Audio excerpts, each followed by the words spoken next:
இந்த ஹதீஸ் இடம்பெறும். அப்போ அல்லாஹ்விடத்துல இஸ்திக்ஃபார் செய்து கொண்டிருக்கக்கூடிய காலம் எல்லாம் அவருடைய பாவத்திற்காக வேண்டி எவர் ஒருவர் இஸ்திக்ஃபார் செஞ்சுக்கிட்டே இருக்கிறார். அதனாலதான் ஸல்லல்லாஹு அலைஹி வஸல்லம் அவர்கள் ரெண்டு வகையான ஹதீஸை நம்ம பார்க்கிறோம். நான் ஒரு நாளைக்கு 70 முறை அல்லாஹ்விடத்துல தௌபா செய்யறேன் என்பதாக சொல்றாங்க. இன்னொரு இடத்துல பார்க்கிறோம், ஒரு நாளைக்கு நான் 100 முறை அல்லாஹ்விடத்துல தௌபா செய்கிறேன் என்பதாக ஸல்லல்லாஹு அலைஹி வஸல்லம் சொல்றாங்க. என்ன காரணம் அப்படின்னு சொன்னா, தௌபாவை கொண்டு ஒரு அடியான் அல்லாஹ்வினுடைய உதவியை பெற முடியும். தௌபாவை கொண்டு ஒரு அடியான் அல்லாஹ்வினுடைய கருணையை பெற முடியும். தௌபாவை கொண்டு ஒரு அடியான் அல்லாஹ்விடத்துல மிக தூய்மையான அந்த பாவ மன்னிப்பை, அல்லாஹ்வினுடைய அந்த மன்னிப்பை நிச்சயமாக தௌபாவை கொண்டு பெற முடியும்.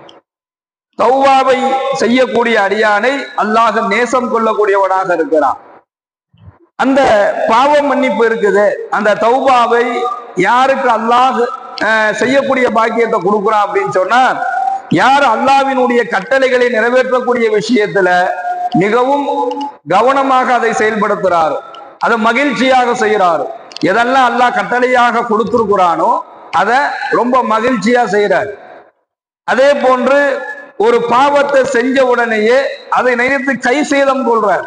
இப்படிப்பட்ட ஒரு தவறான ஒரு காரியத்தை நம்ம செஞ்சிட்டோம், ஒரு தவறான ஒரு பாவமான செயலை நம்ம செஞ்சிட்டோம், அல்லது தவறான பாவமான தீமையான விஷயங்களை நம்ம என்ன செஞ்சிட்டோம், பேசிட்டாரு.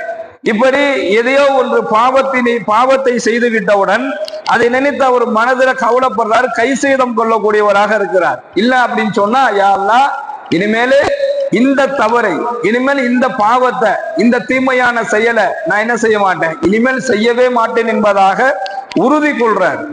இல்ல அப்படின்னு சொன்னா அந்த பாவத்தை முற்றிலுமாக கைவிடுகிறேன் என்கின்ற நிலையான எண்ணம் கொள்றார். இந்த 3 நிலையில் ஒரு அடியான் ஆகியிருந்தார் அப்படின்னு சொன்னா அல்லாஹ் அவருக்கு நிச்சயமாக மன்னிப்பை வழங்குகிறான் என்பதாக ஸல்லல்லாஹு அலைஹி வஸல்லம் அவர்கள் சொல்கின்றார்கள்.